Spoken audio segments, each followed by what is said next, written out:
আমাকে জনাব তারেক রহমান সাহেব এখানে পাঠিয়েছেন। তারেক রহমান সাহেব পাঠিয়েছেন। আমি কালীগঞ্জে বলেছি, হযরত হুসাইন রাদিয়াল্লাহু তাআলা আনহু তিনি কারবালায় যখন গিয়েছিলেন, জায়গাটার নাম হলো কুফা। সেখানে যাওয়ার পরে লোকজন যখন তার বিরুদ্ধে অস্ত্র ধরেছে, তখন তিনি সেই জায়গায় যেই বক্তব্য দিয়েছিলেন, সেই বক্তব্যটা কবির ভাষায় কবি সুন্দর করে আমাদের সামনে উপস্থাপন করেছেন। মুঝে কুফা ওয়ালো,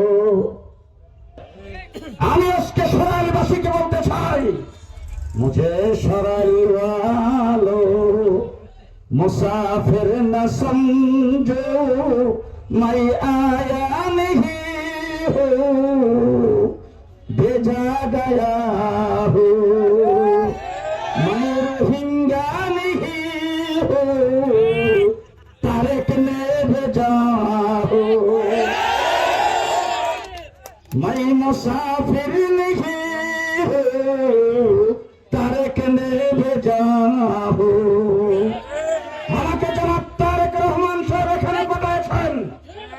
আমাকে বিএনপির মহাসচিব সাংবাদিক সম্মেলনে ঘোষণা করে খেজুর গাছ দিয়ে এখানে পাঠিয়েছেন।